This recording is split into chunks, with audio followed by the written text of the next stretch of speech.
Hello everyone, आज के इस लेक्चर के अंदर हम हेलो एल्केन्स और हेलो अरीन्स का टॉपिक 2 जो हम पढ़ रहे थे, properties of haloalkanes and haloarenes including polyhalogen compounds. Last वाले लेक्चर में इसके हमने 25 क्वेश्चंस हैं प्रीवियस ईयर के, वो कंप्लीट कर लिए थे। आज हम उससे आगे करने वाले हैं, ठीक है। तो देखो, एक बार बिना टाइम वेस्ट करे स्टार्ट करते हैं डायरेक्टली। क्वेश्चन नंबर 26 देखो, जिसके बारे में हम बात कर रहे थे।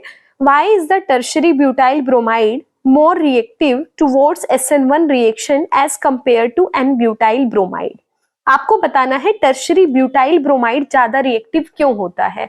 देखो, पिछले लेक्चर अगर आपने देखा है तो हमने बहुत बार बात की है कि जब जब हम SN1 रिएक्शन की बात करते हैं तो इसकी जो रिएक्टिविटी है, क्योंकि ये 2 स्टेप के अंदर रिएक्शन होती है और पहला स्टेप जो रेट डिटरमाइनिंग स्टेप होता है उसके अंदर कार्बोकैटायन बनता है और कार्बोकैटायन की स्टेबिलिटी पर ही हमारी SN1 की तरफ जो रिएक्शंस होती हैं उसकी रिएक्टिविटी डिपेंड करती है। जैसे हम कहते हैं कार्बोकैटायन टर्शरी ज्यादा स्टेबल होता है, फिर सेकेंडरी होता है, फिर प्राइमरी होता है, तो रिएक्टिविटी भी क्या रहेगी, सेम मैनर में रहेगी। क्योंकि टर्शरी कार्बोकैटायन ज्यादा स्टेबल है तो उसकी रिएक्टिविटी भी टुवर्ड्स SN1 रिएक्शन क्या रहेगी, आपके पास ज्यादा रहेगी। क्लियर है। तो देखो, यहां पर रिएक्टिविटी पूछी गई है तो इसका मतलब क्या है कि आप सबसे पहले एन ब्यूटाइल ब्रोमाइड बनाओ, टर्शरी ब्यूटाइल ब्रोमाइड बनाओ। अब दोनों के कार्बोकैटायन बनाकर देख लो। जैसे ब्यूटाइल ब्रोमाइड की बात की, ठीक है, ध्यान से देखना, बहुत इजी सा क्वेश्चन है। एन ब्यूटाइल ब्रोमाइड का मतलब क्या है, CH3 CH2 CH2 CH2Br। अब कैसे बनेगा, आपका ब्रोमीन बाहर निकलेगा, ब्रोमीन बाहर निकलेगा तो कार्बन पर क्या आ जाएगा, पॉजिटिव चार्ज आपके पास आ जाएगा। अब पॉजिटिव चार्ज आ जाएगा तो इसका मतलब ये कार्बोकैटायन आपके पास बन गया।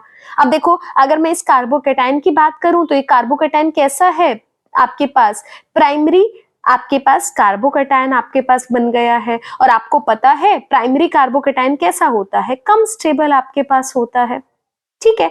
अब देखो, दोबारा उसकी तरफ बढ़ते हैं, टर्शरी ब्यूटाइल ब्रोमाइड आपके पास है, उसकी तरफ बढ़ते हैं। अब देखो, टर्शरी ब्यूटाइल ब्रोमाइड कैसे बनेगा, ये CH3, इधर आपके पास कार्बन पर CH3, इस वाले कार्बन पर CH3, इधर मेरे पास ब्रोमीन ग्रुप, ब्रोमीन हटेगा, इस वाले कार्बन पर क्या आ जाएगा, पॉजिटिव ग्रुप आपको देखने को मिल जाएगा। अब देखो, ये वाला कार्बोकैटायन है, कैसा है, टर्शरी कार्बोकैटायन है, ज्यादा स्टेबल आपके पास है, तो इसका मतलब इसकी रिएक्टिविटी क्या रहेगी, SN1 की तरफ ज्यादा रहेगी। तो इस तरह से आपको क्या करना था, इसको एक्सप्लेन करना था।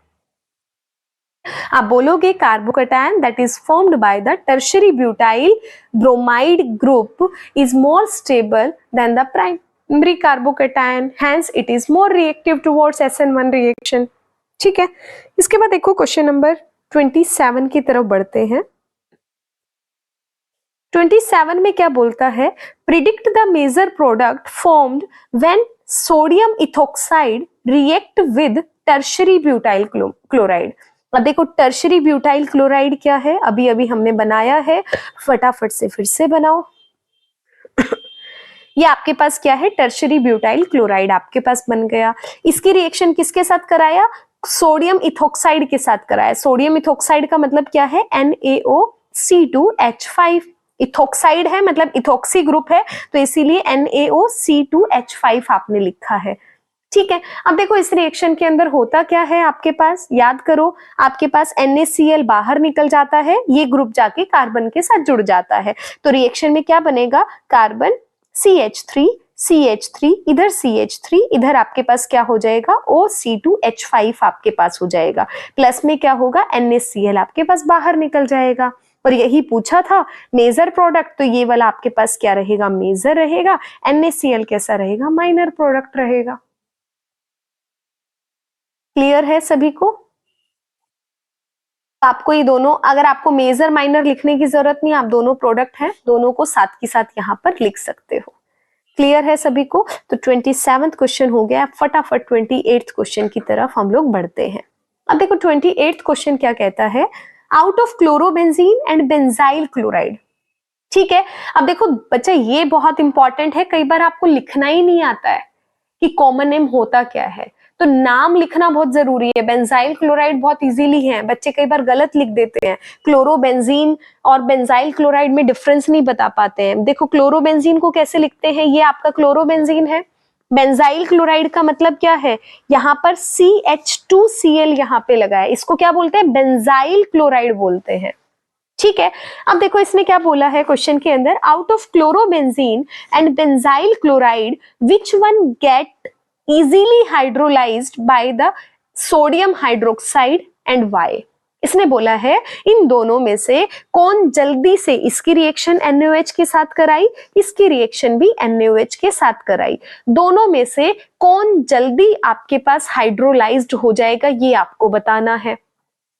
ठीक है, अब देखो अगर मैं क्लोरीन के अंदर, ध्यान से सुनना मेरी बात को बच्चा एक बार, ठीक है, क्वेश्चन आप बहुत इजीली आंसर दे पाओगे।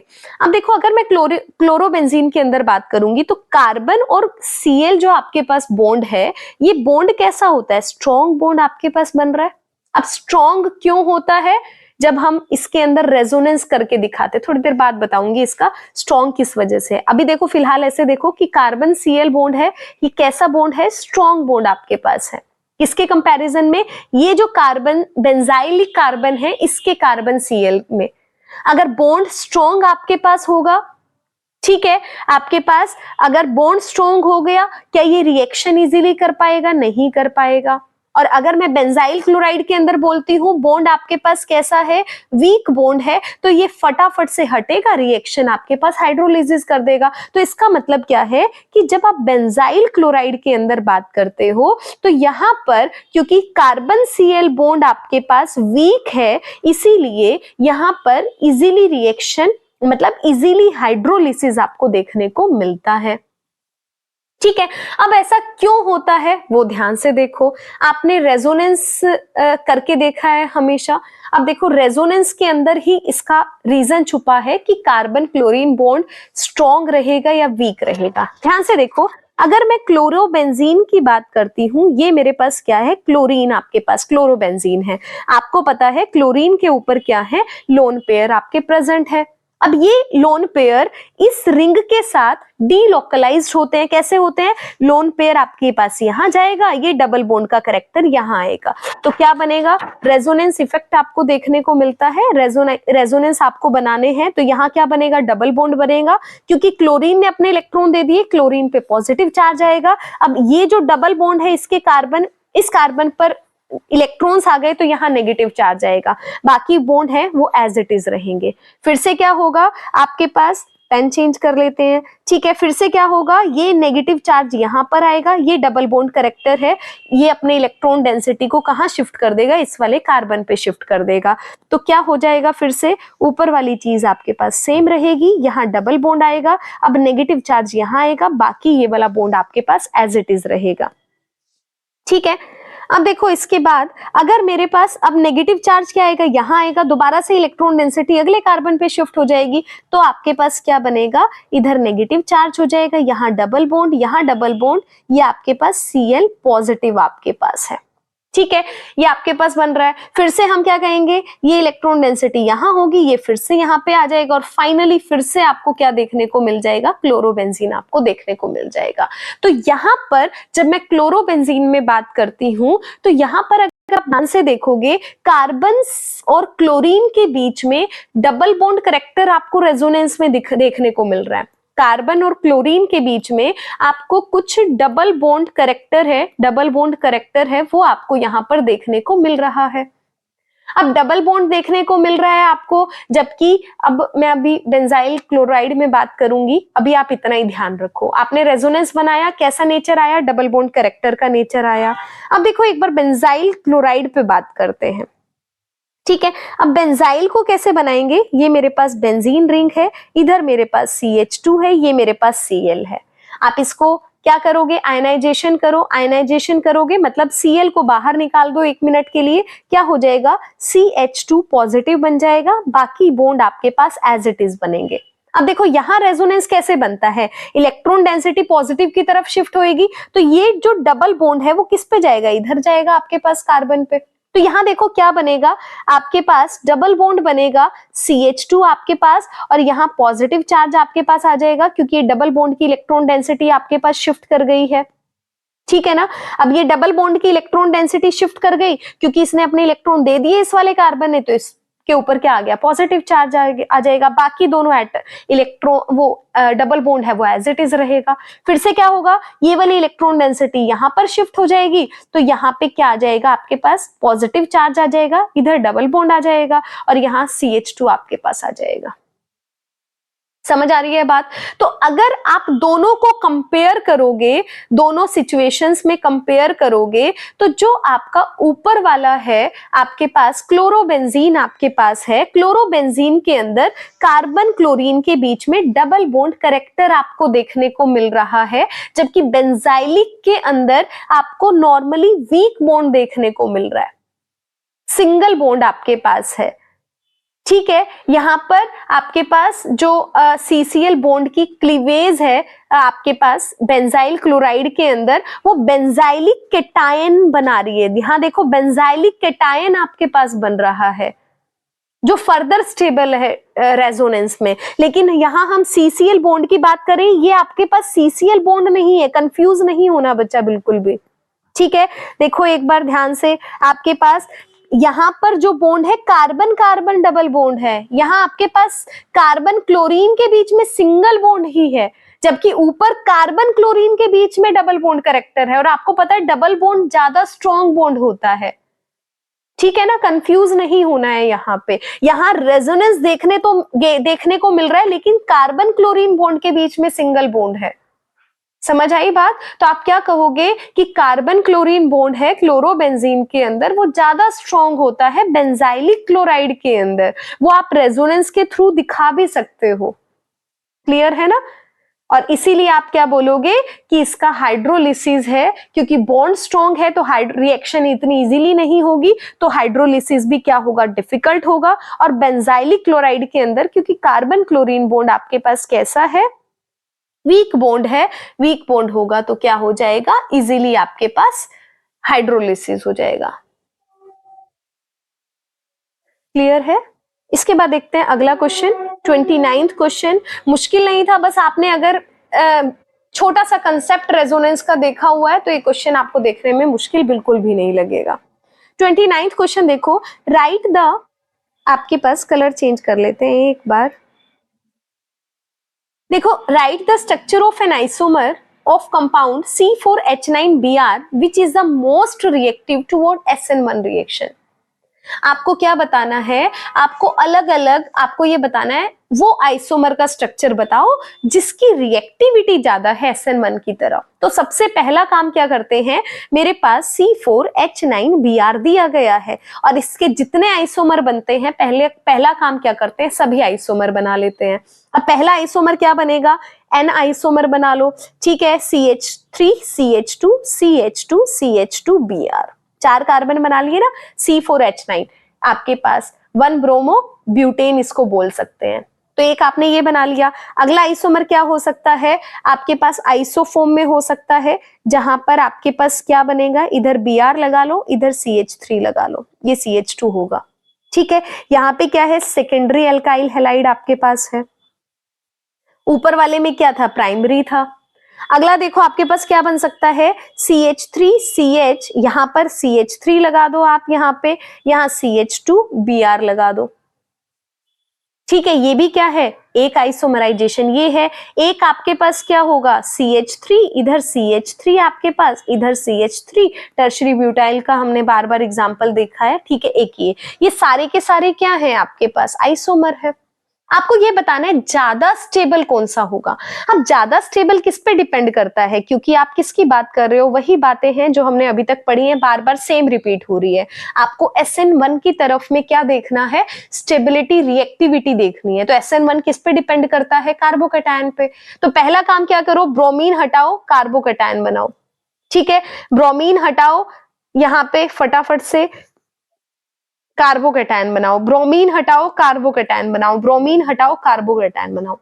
और आपको पता है कार्बोकैटायन टर्शरी सबसे ज्यादा स्टेबल है। तो देखो इन सब में टर्शरी एक ही जगह पे बन रहा है, और ये वाला कौन सा है, इसको डी नाम दे लो। डी के अंदर आपके पास टर्शरी कार्बोकैटायन बन रहा है, तो इसका मतलब इसी की रिएक्टिविटी क्या होगी, आपके पास सबसे ज्यादा होगी। तो आपको यही वाला स्ट्रक्चर बनाना था, ठीक है ना। इसके बाद बढ़ते हैं अगले क्वेश्चन की तरफ। ये बहुत इंपॉर्टेंट क्वेश्चंस हैं, बार बार रिपीट होने वाले क्वेश्चन है भाई, ठीक है। क्वेश्चन नंबर 30th के अंदर देखो, दो स्ट्रक्चर आपको दिए गए हैं। देखो दोनों स्ट्रक्चर्स के अंदर आपको फिर से वही क्वेश्चन है, आपको रिएक्टिविटी बतानी है SN1 की तरफ किसकी ज्यादा होगी, ठीक है। अब देखो यहां से क्लोरीन हटाओ, इधर सिंगल आपके पास बॉन्ड ये बनेगा, कार्बोकैटायन बनेगा। इधर से क्लोरीन हटाओ, यहाँ पे कार्बोकैटायन बनेगा, ठीक है। अब कार्बोकैटायन के अंदर क्योंकि आपको क्या देखना है, फिर से वही देखना है, सेकेंडरी कार्बोकैटायन है, प्राइमरी से क्या रहेगा, ज्यादा स्टेबल आपके पास रहेगा। तो इधर वाला आपके पास क्या है, ये वाला आपके पास जो है सेकेंडरी है, ऊपर वाला प्राइमरी है, तो सेकेंडरी वाला ज्यादा स्टेबल होगा, तो इसका मतलब सेकेंड वाला ही मेरे पास क्या होगा, ज्यादा रिएक्टिव होगा टुवर्ड्स SN1 रिएक्शन। क्लियर है।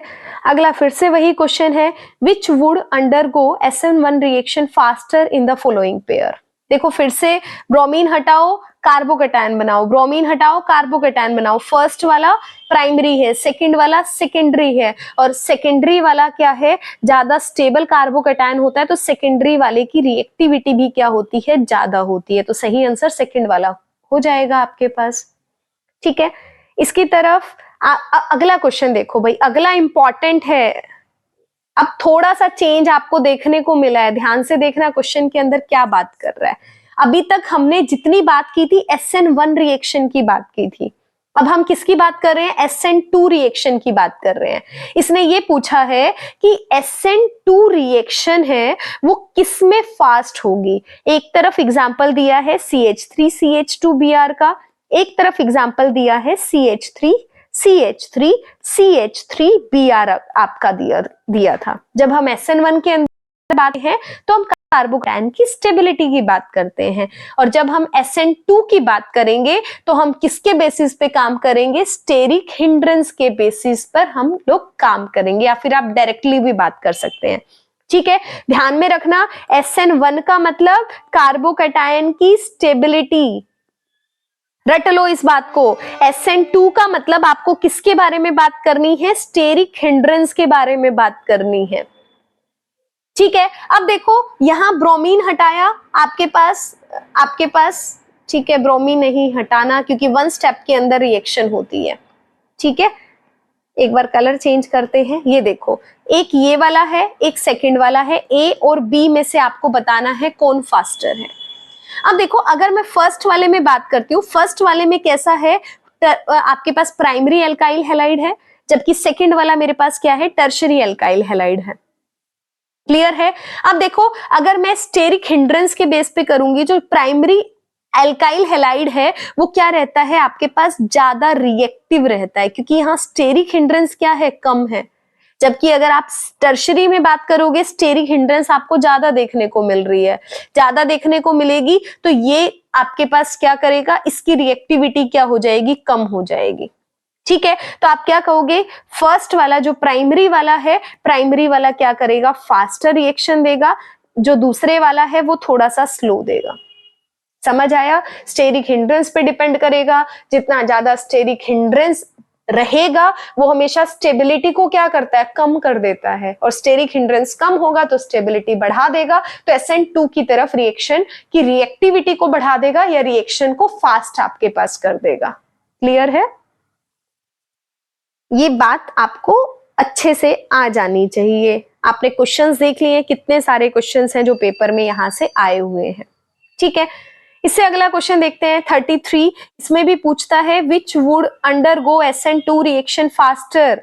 एक में देखो, यहां पर देखो भाई, ये भी प्राइमरी है, ये भी प्राइमरी है, दोनों प्राइमरी आपके पास हैं, ठीक है, बहुत अच्छा क्वेश्चन है, पहले वाले से डिफरेंस है। ठीक है, बहुत बार रिपीट हुआ है क्वेश्चन के अंदर। SN2 पूछा है, फास्टर कहां पर होगा? अभी तक हमने देखा है स्टेरिक हिंड्रेंस पे डिपेंड करता है, और स्टेरिक हिंड्रेंस के हिसाब से प्राइमरी सबसे ज्यादा, फिर सेकेंडरी, फिर टर्शरी आपके पास होता है।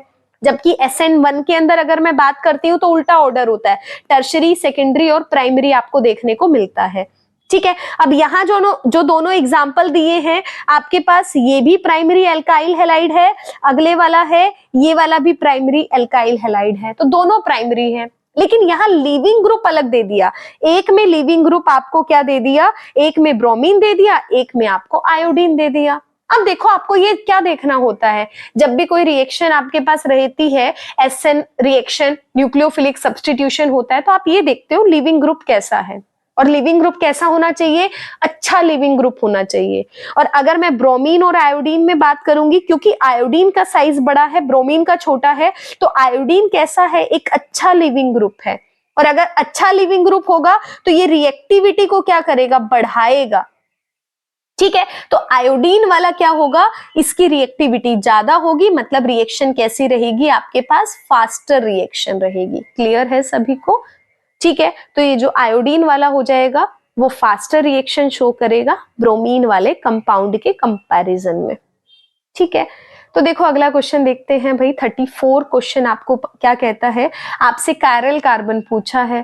देखो कायरल कार्बन का मतलब क्या है, सभी ग्रुप अलग होने चाहिए। अब देखो कायरल कार्बन क्लोरीन जिससे अटैच है, यहाँ देखो दोनों क्या है, हाइड्रोजन है। यहाँ देखो दोनों हाइड्रोजन है, इधर देखो दोनों हाइड्रोजन सेम है, इधर देखो हाइड्रोजन आपके पास सेम है, तो यहाँ कोई भी कायरल कार्बन नहीं है।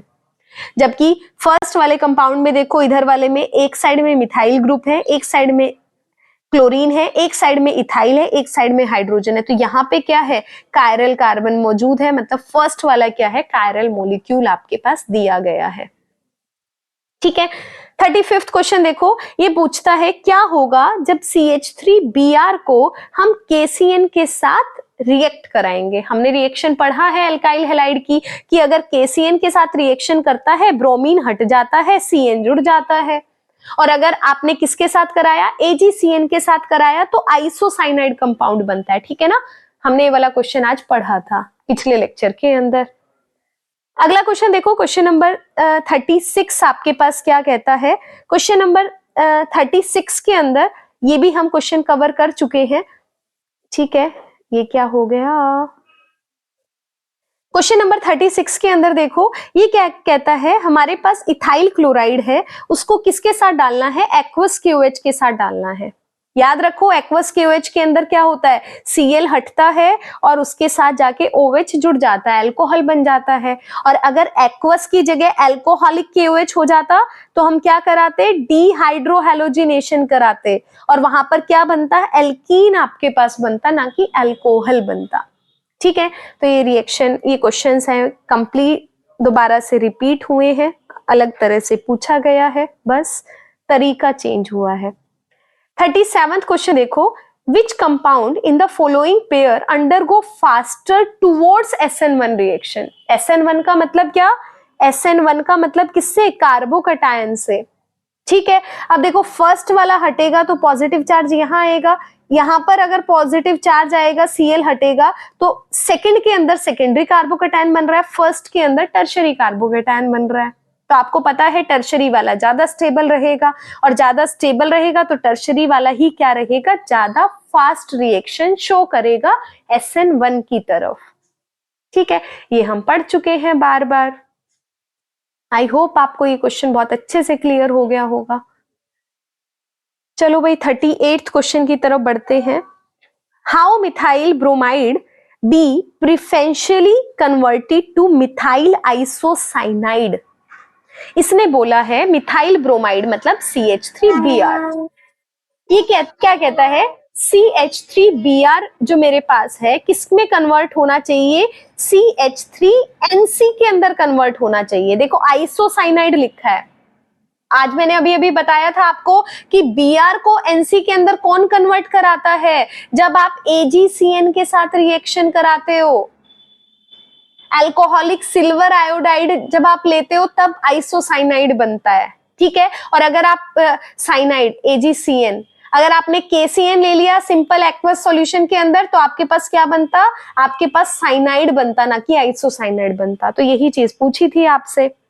आगे देखो क्या कहता है, predict the order of reactivity of 4 isomeric bromobutane in SN1 reaction. देखो भाई ये अभी अभी हमने पढ़ा था, SN1 की तरफ पूछता है, tertiary carbocation, secondary carbocation, primary carbocation. इसका बनता है पहला आपके पास आइसोसाइनाइड, जो मेरे पास CH3CH3Br है, क्योंकि यहां से आपका टर्शरी कार्बोकैटायन बनता है, तो इसकी रिएक्टिविटी है वो सबसे ज्यादा होएगी। उसके बाद किसकी होगी, CH3CH2 CH3, यहां पर Br लगा दो, क्योंकि Br हटेगा तो यहां क्या बनेगा, सेकेंडरी कार्बोकैटायन बनेगा। ठीक है, इसके साथ में अगला CH3CH, यहां पर CH3 लगा दो, इधर CH2, इधर मेरे पास Br। तो यहां पर अगला किसका रहेगा, इसका रहेगा आपके पास, प्राइमरी है लेकिन आगे क्या है, 2 मिथाइल ग्रुप इस तरह से लगे हैं। और सबसे लास्ट में क्या बनेगा, 1 ब्रोमो ब्यूटेन आपके पास, 1 ब्रोमो ब्यूटेन आपके पास रहेगा। तो ये आपके पास क्या होता है, रिएक्टिविटी का ऑर्डर है सभी आइसोमर का। अब देखो क्वेश्चन नंबर 40, नेक्स्ट की तरफ बढ़ते हैं। एक बार इसको फटाफट से रब कर लेते हैं भाई। इसके बाद देखो question number 40, how will react faster, which will react faster towards the SN2 reaction, 1 bromopentane और 2 ब्रोमोपेंटेन एंड वाई। ठीक है, क्वेश्चन नंबर 40 आपके पास है। देखो 1 ब्रोमो आपके पास क्या है, 1 ब्रोमोपेंटेन बोला है। 1 ब्रोमोपेंटेन का मतलब क्या है, carbon carbon carbon carbon carbon, इधर क्या लगा है, ब्रोमीन, बाकी सब पे हाइड्रोजन आप खुद लगा लेना। ठीक है, यहां देखो ब्रोमीन 1 ब्रोमोपेंटेन के अंदर आपके पास क्या है, प्राइमरी एल्काइल हैलाइड है। अगर मैं 2 ब्रोमो के अंदर बात करती हूं तो मेरे पास 5 कार्बन एटम है, सेकंड कार्बन पर ब्रोमीन है, मतलब यहां पर मैं किसकी बात कर रही हूं, सेकेंडरी एल्काइल हैलाइड की बात कर रही हूं। तो देखो प्राइमरी वाले के अंदर स्टेरिक हिंड्रेंस क्या है, आपके पास कम है, सेकेंडरी वाले के अंदर स्टेरिक हिंड्रेंस ज्यादा है। और स्टेरिक हिंड्रेंस कम होगा तो स्टेबिलिटी क्या होगी, ज्यादा रहेगी, मतलब रिएक्शन कैसे रहेगी, आपके पास रिएक्टिविटी ज्यादा रहेगी, मतलब रिएक्शन कैसी बनेगी, फास्ट बनेगी। सेकेंडरी के अंदर क्या रहेगा, थोड़ा सा कंपैरेटिवली स्लो रहेगी। ठीक है, ये हमने पढ़ा था, तो आंसर इसी तरह से बनेगा, मतलब 1 ब्रोमोपेंटेन है वो क्या करेगा, आपके पास फास्टर रिएक्शन शो करेगा टुवर्ड्स SN2 रिएक्शन। अगला क्वेश्चन देखो, a solution of KOH hydrolysis आपको दिया है CH3 CH Cl CH2 CH3, और एक आपको साथ में दिया है CH3 CH2 CH2 CH2 Cl, 1 chlorobutane आपको दिया है। Which one of these is more easily hydrolysed, आपको बताना है। देखो ध्यान से देखो, नीचे वाला प्राइमरी है, ऊपर वाला क्या है, सेकेंडरी है। दोनों की रिएक्शन किसके साथ आप बात कर रहे हो, आप किसके साथ बात कर रहे हो, KOH के साथ बात कर रहे हो। ठीक है, आपको ये बताना है कौन इजीली हाइड्रोलाइज्ड हो जाएगा। समझ आई बात, इजीली हाइड्रोलाइज्ड बच्चा कौन होता है, हमने आज ही बात की है। किसकी तरफ बात कर रहा है, आपके पास देखो KOH के साथ रिएक्शन करा रहा है। अगर मैं हाइड्रोलिसिस की बात करती हूं एल्काइल हैलाइड की, एक बार इसको थोड़ा सा छोटा करते हैं। अब देखो आपके पास क्या है, KOH है, KOH एल्काइल हैलाइड के साथ रिएक्शन करता है। आपको पता होना चाहिए KOH जब एल्काइल हैलाइड के साथ हाइड्रोलिसिस रिएक्शन आपके पास होती है तो ये रिएक्शन कैसी होती है, SN1 मैकेनिज्म के थ्रू होती है। और आपको पता है SN1 किस पे डिपेंड करता है, स्टेबिलिटी ऑफ कार्बोकैटायन पे डिपेंड करता है। अब देखो ऊपर वाले में क्या होगा, सेकेंडरी कार्बोकैटायन बन रहा है, नीचे वाले में प्राइमरी कार्बोकैटायन बन रहा है। और आपको पता है सेकेंडरी वाला क्या होता है, आपके पास मोर स्टेबल रहता है। और अगर ज्यादा स्टेबल रहेगा तो इसका मतलब रिएक्शन क्या करेगा, रिएक्टिविटी ज्यादा शो करेगा, मतलब रिएक्शन क्या करेगा, फास्ट करेगा, मतलब आपके पास हाइड्रोलिसिस क्या हो जाएगा, आपके पास बहुत ही इजीली हो जाएगा। ठीक है, तो जो सेकेंडरी वाला है वो हाइड्रोलाइज्ड है, वो बहुत ईज के साथ हो जाएगा, बहुत ही फास्ट हो जाएगा। इसके बाद देखो अगला क्वेश्चन है, explain the following reaction with an example, Friedel craft reaction.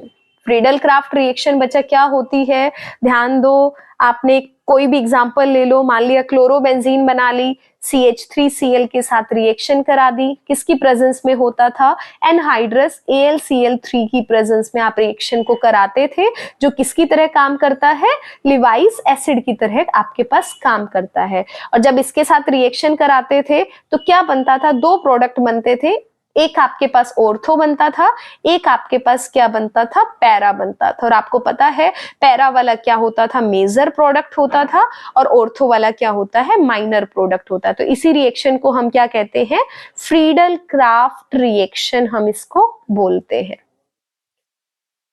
Clear है? तो यही रिएक्शन आपको यहाँ पे करके बतानी थी।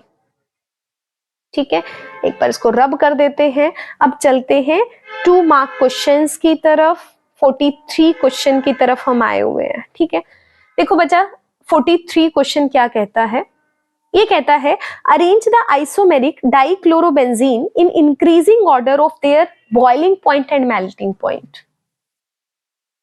आपको ऑर्डर बताना है। अब देखो ये बहुत इजी है, हम पहले भी इस क्वेश्चन को कर चुके हैं। अगर आपको याद हो, पैरा वाले का मेल्टिंग पॉइंट का क्वेश्चन हमने पढ़ा था, पैरा का सबसे ज्यादा होता है। ठीक है, क्योंकि सिमेट्रिकल ज्यादा होता है, इस वजह से आपके पास इसका बॉइलिंग पॉइंट, मेल्टिंग पॉइंट क्या रहता है, ज्यादा आपके पास रहता है। किसके कंपैरिजन में, ऑर्थो और मेटा के कंपैरिजन में। अगर आप रियल ऑर्डर देखते हो तो सबसे ज्यादा पैरा का रहता है, उसके बाद आपके पास ऑर्थो का रहता है रेजोनेंस की स्टेबिलिटी के हिसाब से, और सबसे लास्ट में आपके पास क्या होता है, मेटा का रहता है। तो ये आपके पास क्या होता है, ऑर्डर होता है। याद रखना भाई, इजी है बहुत, ये ऑर्डर में गलती मत करना। ऑर्थो पैरा डायरेक्टिंग के अंदर पैरा, फिर ऑर्थो, फिर मेटा आपके पास। ठीक है, अगला क्वेश्चन देखो, सेकंड पार्ट क्या कहता है, explain why electrophilic substitution reaction in haloarenes occur slowly. क्या पूछा है, explain why the electrophilic substitution reaction in haloarenes occur slowly। अच्छा, इलेक्ट्रोफिलिक सब्स्टिट्यूशन रिएक्शन है वो स्लोली क्यों होती है हैलोअरीन्स के अंदर, आपको एक्सप्लेन करना है। And require more drastic condition as compare to those in benzene. ये रीजन हम पहले पढ़ चुके हैं, और अगर आपको ध्यान हो तो हमने रेजोनेंस भी पढ़ा है इसका, और वही रेजोनेंस इसका क्या बताता है, आंसर बताता है। एक बार दोबारा से फिर देख लो, अगर कोई भी डाउट अगर आपको रह गया है तो। देखो आपके पास क्या है, किसका पूछा है, हैलोअरीन्स है। आप कोई भी एग्जांपल ले लो, हम एक जनरल एग्जांपल को लेके चलते हैं। यहाँ पे एक्स ले लेते हैं, ठीक है, ये मेरे पास क्या है, बेंजीन है। अगर मैं रेजोनेंस स्ट्रक्चर की बात करूंगी, इसके पास क्या है, लोन पेयर आपके पास प्रेजेंट है। तो ये लोन पेयर को क्या, लोन पेयर क्या जाएंगे, यहाँ पर जाएंगे, ये वाले इलेक्ट्रॉन्स यहाँ पर आपके पास जाएंगे। तो क्या बनेगा आपके पास, डबल बॉन्ड एक्स, क्योंकि इलेक्ट्रॉन दे दिए पॉजिटिव, इधर क्या बनेगा, नेगेटिव चार्ज, इधर आपके पास क्या है, एज इट इज रहेंगे डबल बॉन्ड। फिर ये वाला इधर जाएगा, ये वाला इधर जाएगा। तो ध्यान से देखो, अगर जब हम इस तरह से रेजोनेंस बनाते हैं आपके पास, ठीक है, ये आपके पास है, तो अगर आप नेगेटिव चार्ज की बात करते हो, नेगेटिव चार्ज हो या तो ऑर्थो पोजीशन पे दिखता है या फिर पैरा पोजीशन पे दिखता है। क्लियर है सभी को? ठीक है, या तो आपको ऑर्थो पोजीशन पे दिखता है या पैरा पे दिखता है। जब ये यहाँ पे जाएगा, यहाँ पर भी क्या बनेगा, ऑर्थो पे बनेगा। तो नेगेटिव चार्ज कहाँ देखने को मिल रहा है आपको, ऑर्थो पैरा पे दिखाई देने को मिल रहा है। इसका मतलब इलेक्ट्रॉन डेंसिटी जो आपके पास है, इलेक्ट्रॉन डेंसिटी कहाँ पर ज्यादा है, ऑर्थो और पैरा पर ज्यादा है। किसके कंपैरिजन में, मेटा के कंपैरिजन में। ठीक है, तो इसका मतलब इलेक्ट्रोफाइल जब भी रिएक्शन करेगा, इलेक्ट्रोफाइल कौन होता है, जिसके पास इलेक्ट्रॉन्स की कमी है। अब इलेक्ट्रॉन की कमी जिसके पास है, वो किस पे अटैक करना पसंद करेगा, जो इलेक्ट्रॉन रिच होगा। मतलब जहां इलेक्ट्रॉन डेंसिटी ज्यादा है, तो इलेक्ट्रोफिलिक रिएक्शन है वो किस पर देखने को मिलेंगी, ऑर्थो और पैरा पे देखने को मिलेंगी आपको। समझ आई बात? ठीक है, और यहाँ हैलोजन जो ग्रुप आपके पास होता है, इसकी टेंडेंसी आपके पास क्या होती है, इलेक्ट्रॉन को विड्रॉ करने की होती है। और किससे, इस पूरी बेंजीन रिंग से। क्यों? क्योंकि जो हैलोजन होता है इसका इफेक्ट कैसा होता है, माइनस आई इफेक्ट शो करता है। और अगर ये माइनस आई इफेक्ट शो करता है तो ये रिंग को क्या करता है, डीएक्टिवेट कर देता है। समझ रहे हो ना बात को, दोनों कंडीशंस को? ठीक है, तो इसका मतलब क्या है कि जो इलेक्ट्रोफिलिक सब्स्टिट्यूशंस हैं वो क्या होती है, एक सॉल्यूबल रेट आप वर्ड यूज कर सकते हो कि एक सॉल्यूबल रेट पर आपके पास होती है, या फिर आप ये बोल सकते हैं ड्रास्टिक कंडीशंस के अंदर आपके पास होती है। तो ये सिनेरियो जो आपके पास होता है कि यहाँ पर हैलोजन रिंग, आपके पास हैलोजन है, माइनस आई इफेक्ट शो करता है, रिंग को डीएक्टिवेट करता है, और इसका जो रेजोनेंस इफेक्ट है जहां इलेक्ट्रॉन डेंसिटी आपको ऑर्थो और पैरा पर ज्यादा दिखाई देने को मिलती है मेटा के कंपैरिजन में। ठीक है, इसीलिए इलेक्ट्रोफिलिक रिएक्शन है वो ऑर्थो और पैरा पर होती है। क्लियर है? तो यही आपको क्या बताना था, इसके बारे में बताना था कि ऑर्थो पैरा पे रिएक्शन होंगी और किस तरह से स्लो होंगी, क्योंकि ये रिएक्शंस को, ये रिंग को क्या करता है, डीएक्टिवेट आपके पास करता है। यही रीजन आपको यहां पे देना था। इसके बाद देखो अगला क्वेश्चन, देखो आपको क्या कहता है, an alkyl halide A has a molecular mass, एक कोई एल्काइल हैलाइड है जिसका मॉलिक्यूलर फॉर्मूला है C6H13Cl है। ये कहता है अगर इस कंपाउंड को मैंने अल्कोहलिक KOH के साथ ट्रीट कराया, on the treatment with alcoholic KOH gives 2 isomeric B and C alkene. मतलब जब अल्कोहलिक KOH के साथ ट्रीट कराओगे, एक B बनेगा आपके पास, एक आपके पास C बनेगा। मान लिया C6H13Cl है, इसको मैंने A नाम दे दिया। अब ये कहता है ये जो B और C आपके पास बनेगा, इनका जो मॉलिक्यूलर फॉर्मूला बनेगा वो C6H12 आपके पास बनेगा, C6H12 बनेगा। और दोनों एल्कीन का जब आप हाइड्रोजिनेशन करते हो, इसका भी हाइड्रोजिनेशन करोगे निकल पैडेलियम की प्रेजेंस में, इसका भी करोगे, तो दोनों क्या देंगे, 2,3 डाई मिथाइल ब्यूटेन आपको देंगे। और आपको ये बताना है अब ABC का स्ट्रक्चर आपके पास क्या होगा। क्वेश्चन समझ में आया क्या बोल रहा है आपके पास? ए दे दिया मॉलिक्यूलर फॉर्मूला, रिएक्शन करके बता दी BC है, हाइड्रोजिनेशन कर रहे हैं, दोनों सेम प्रोडक्ट बना रहे हैं। तो सबसे पहले जिस प्रोडक्ट का नाम लिखा गया है ना, हम उसको बना लेते हैं, 2,3 डाइमिथाइल ब्यूटेन। अब देखो ब्यूटेन का मतलब 4 कार्बन एटम, ब्यूटेन बना लिया। अब 1 2 3 4 सेकंड और थर्ड कार्बन पे मिथाइल है, मतलब यहां पर भी CH3 है, यहां पर भी क्या है, CH3 है, और बाकी सबको क्या करेंगे, हम हाइड्रोजन से बैलेंस कर देंगे। तो इसका मतलब जो ये 2,3 आपके पास है डाइमिथाइल ब्यूटेन, ये आपका फाइनल प्रोडक्ट है। और ये कब बन रहा है, जब आपने हाइड्रोजिनेशन कराया है, 2 आइसोमर आपके पास है।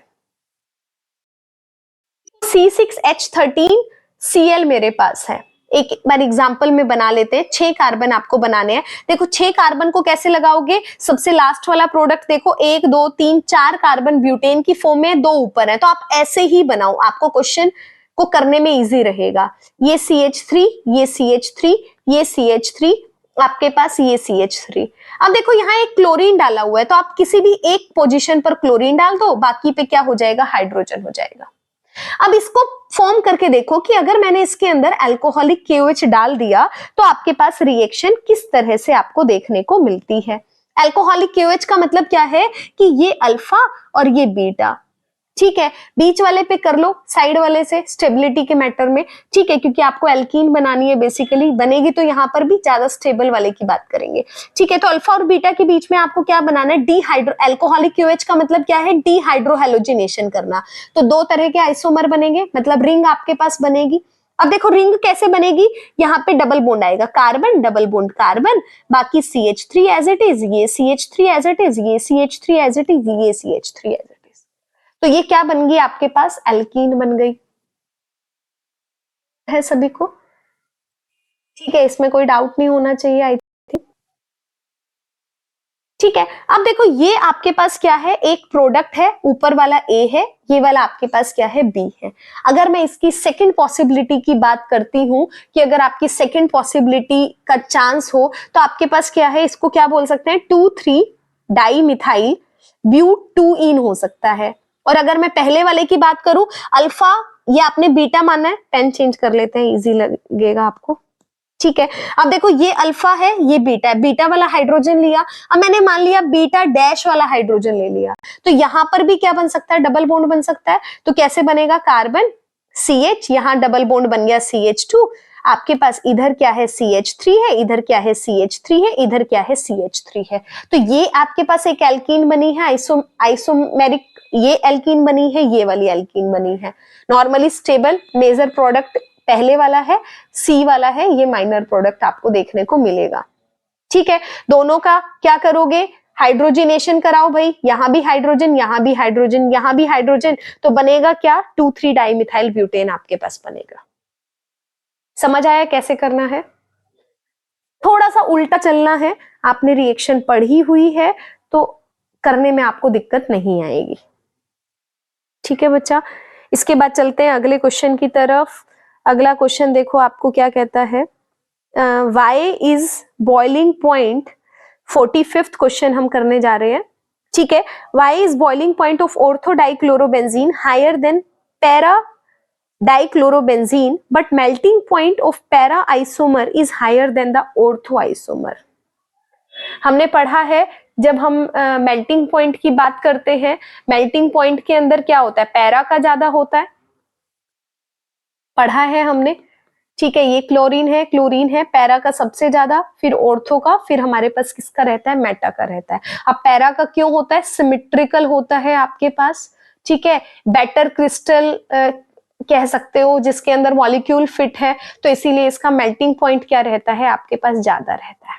अब देखो, अगर मैं बॉइलिंग पॉइंट की बात करती हूँ बच्चा, बॉइलिंग पॉइंट किस पे डिपेंड करता है, बॉइलिंग पॉइंट डिपेंड करता है कि उनकी जो इंटरेक्शन है, आप ये बोल सकते हो इंटरमोलिकुलर इंटरेक्शन आप बोल सकते हो, या फिर अगर आप इस पे बात ना करो तो आप सीधा बोल सकते हो कि जो बॉइलिंग पॉइंट है, आप ये बोल सकते हो कि वो किस पे डिपेंड करता है, डाइपोल मोमेंट पे डिपेंड करता है।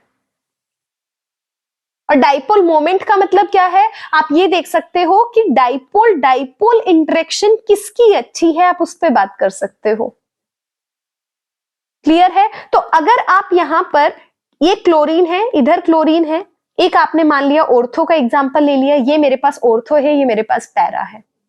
तो ऑर्थो के अंदर अगर आप बात करोगे तो डाइपोल डाइपोल अट्रैक्शन क्या रहती है, ज्यादा अच्छी आपके पास रहती है, स्ट्रॉन्गर डाइपोल डाइपोल अट्रैक्शन आपके पास होती है। इसी वजह से ऑर्थो का जो बॉइलिंग पॉइंट है वो कंपैरेटिवली क्या होता है, थोड़ा सा ज्यादा होता है, किसके कंपैरिजन में, पैरा के कंपैरिजन में। तो ये डिफरेंस है, इसको आपको रीजनिंग क्वेश्चन की फॉर्म में पूछा भी गया है। ये क्वेश्चन हमने पहले भी पढ़ा है कि जो बॉइलिंग पॉइंट या मेल्टिंग पॉइंट आपके पास, उसका ऑर्डर हमने देखा था, मेल्टिंग पॉइंट का पैरा, फिर ऑर्थो, और फिर आपके पास क्या होता है, मेटा आपके पास होता है।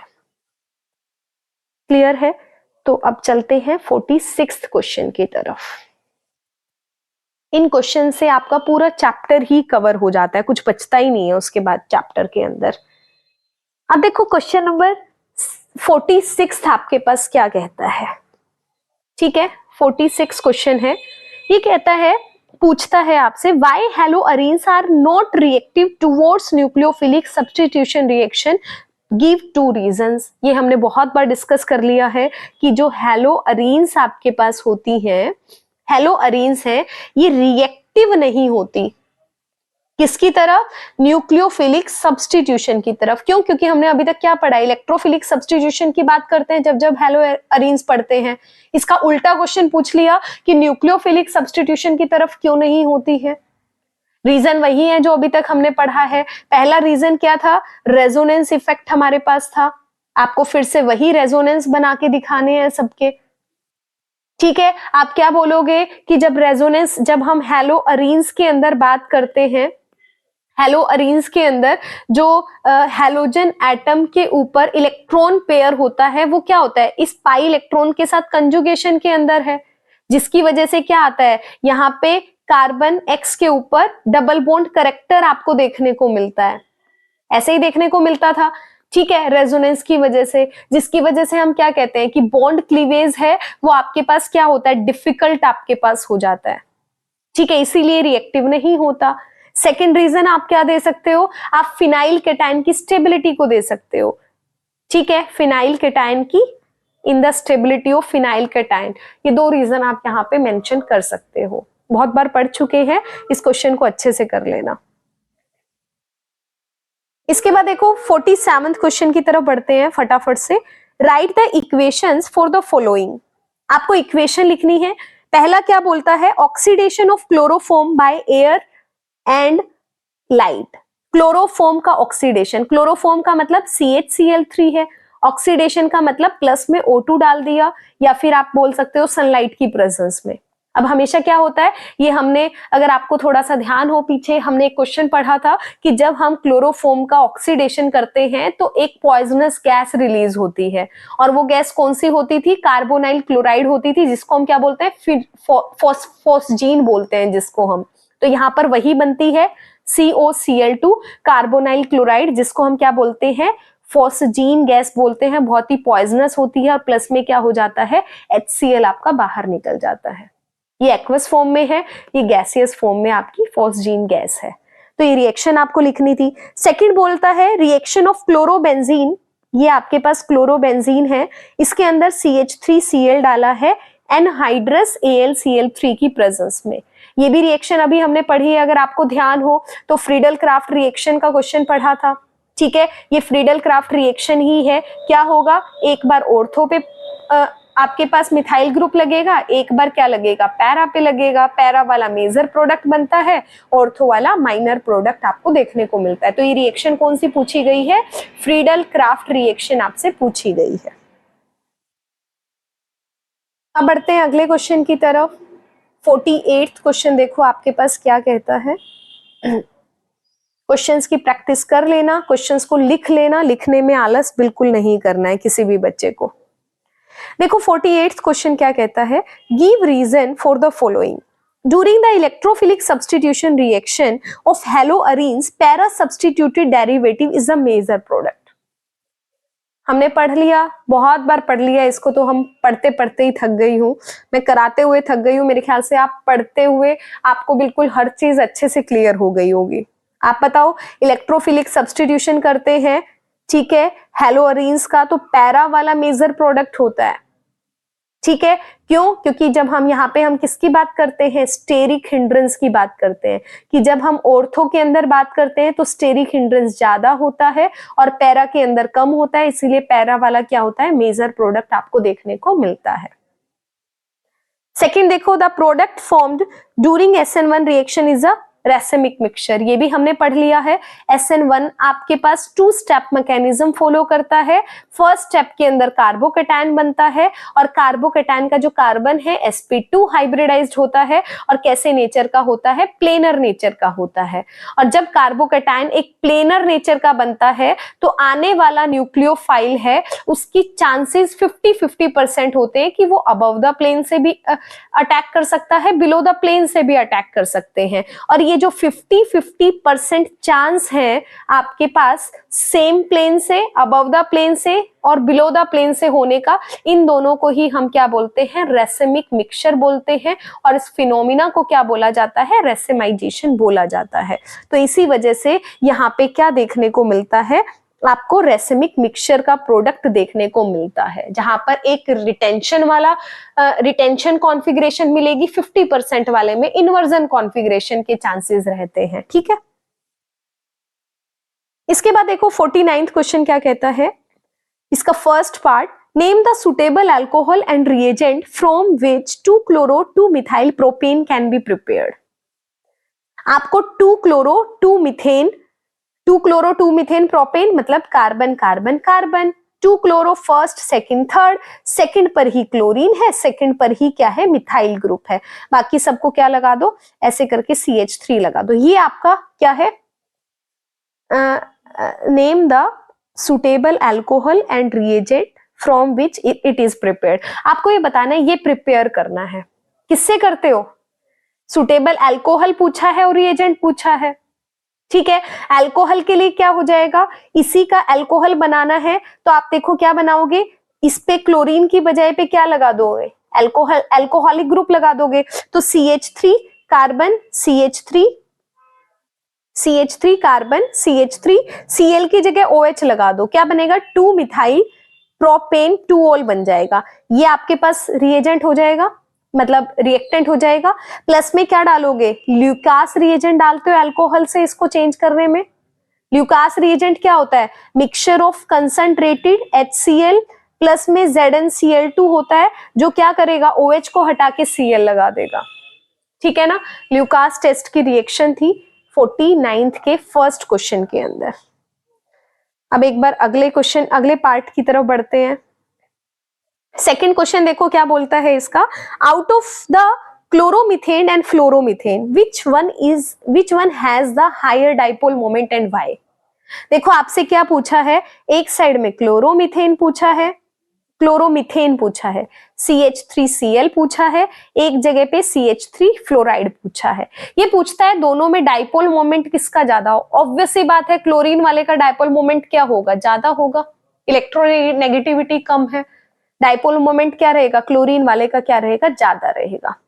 ठीक है, इसके बाद देखो अगला क्वेश्चन देखो, 50th क्वेश्चन है, the following haloalkanes are hydrolyzed in the presence of aqueous KOH।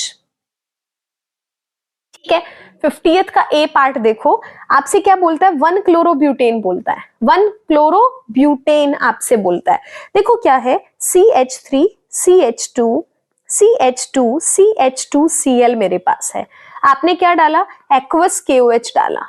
Aqueous KOH डालोगे तो क्या होता है, Cl हटता है, क्या जुड़ जाता है, OH जुड़ जाता है, तो वही रिएक्शन आपको यहाँ पे करनी है। सेकंड देखो 2 क्लोरो 2 मिथाइल प्रोपेन आपके पास है, तो फिर से बना लो भाई, यहाँ पे आपके पास 2 क्लोरो प्रोपेन 3 कार्बन हो गए, एक पे क्लोरीन, एक पे क्या है, मिथाइल ग्रुप है। यहाँ पे आप एक्वस KOH डालोगे, फिर से Cl हटेगा, Cl की जगह आपके पास क्या हो जाएगा, आपके पास OH यहाँ पे जुड़ जाएगा। क्लियर है, आप इसकी स्टीरियो केमिस्ट्री से भी दिखा सकते हो, तब स्टीरियो केमिस्ट्री पे दिखाओगे तो SN1 रिएक्शन करके दिखा सकते हो कि पहले क्लोरीन गया और यहाँ पे क्या बना, कार्बोकैटायन आपके पास बना, फिर OH नेगेटिव अटैक किया, तो यहाँ पे अबव द प्लेन भी जा सकता है, बिलो द प्लेन भी, तो क्या बनेगा, रेसिमिक मिक्सचर आपके पास बनेगा। आप पूरा का पूरा मैकेनिज्म भी शो कर सकते हो अगर आपका मन करता है तो। अच्छा, इसमें क्वेश्चन भी पूछा है आगे, सॉरी पूरा क्वेश्चन ही पढ़ा भाई मैंने। The following haloalkanes are hydrolysed in the presence of this, ये तो हमने करके दिखा दिया। Which of the above is mostly like to give an inverted product and the racemic mixture. देखो अभी अभी हमने पढ़ ही लिया है किसका कौन सा होगा, पहले वाला है एक्वस सॉल्यूशन वाला, SN2 को फॉलो करता है। ठीक है, SN2 को फॉलो करेगा तो कैसा बनेगा, इन्वर्टेड बनेगा। सेकंड वाला जो मेरे पास है किसको फॉलो कर रहा है, SN1 को फॉलो कर रहा है आपके पास, तो ये क्या देगा, रेसिमिक मिक्सचर आपके पास देगा। क्लियर है, इजी क्वेश्चन था।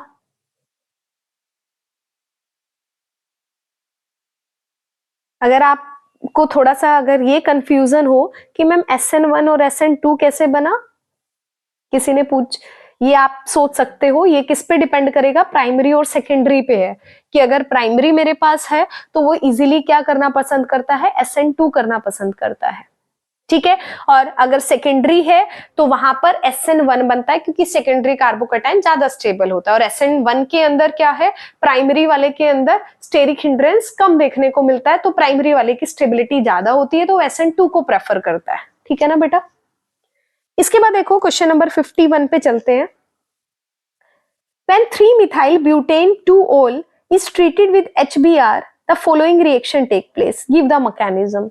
अरे मैकेनिज्म पूछा है भाई, क्या पूछा है, CH3 CH CH3 CH CH3 OH है, इसकी रिएक्शन HBr के साथ कराई है। ठीक है, अब देखो सबसे पहले देखो अल्कोहल है, जितने भी मैकेनिज्म हम पढ़ते हैं, क्योंकि हम पहला काम क्या करते हैं, लिविंग ग्रुप को देखने का काम करते हैं भाई। अब यहाँ पे लिविंग ग्रुप OH कभी भी अच्छा लिविंग ग्रुप नहीं होता है, तो पहला काम क्या होता है, लिविंग ग्रुप बनाना। HBr को अगर हम देखें, HBr किस में टूटता है, H+Br में टूटता है, नेगेटिव में, तो यहाँ पे पहला क्या होता है, प्रोटोनेशन होता है, और प्रोटोनेशन होकर पहले आपका काम क्या होता है, लिविंग ग्रुप को बनाना। ये CH3 है, CH है, CH3 है, यहाँ पे OH2 पॉजिटिव बन जाएगा, मतलब अब आपको क्या हो गया, लिविंग ग्रुप यहाँ पे दिखाई देने लग गया। उसके बाद क्या होगा, अगले स्टेप के अंदर कार्बोकैटायन बनेगा, लिविंग ग्रुप बाहर जाएगा, तो ये अपने इलेक्ट्रॉन लेकर चला जाएगा सारे के सारे, मतलब क्या हो जाएगा, अगले के अंदर माइनस वाटर हो जाएगा, और आपके पास क्या बन जाएगा, CH CH3 CH, यहाँ पर पॉजिटिव चार्ज आ जाएगा, यहाँ CH3 बन जाएगा। तो ये आपके पास क्या बन जाएगा, इधर बन जाएगा। अब देखो प्रोडक्ट को ध्यान से देखो बेटा, प्रोडक्ट आपके पास ये वाला है ब्रोमीन। देखो अगर मैं इस पे अगर मैं बात करूंगी तो आपके पास पॉजिटिव चार्ज क्या है, यहाँ इस वाले कार्बन पर पॉजिटिव चार्ज है। देखो पेन चेंज करती हूँ,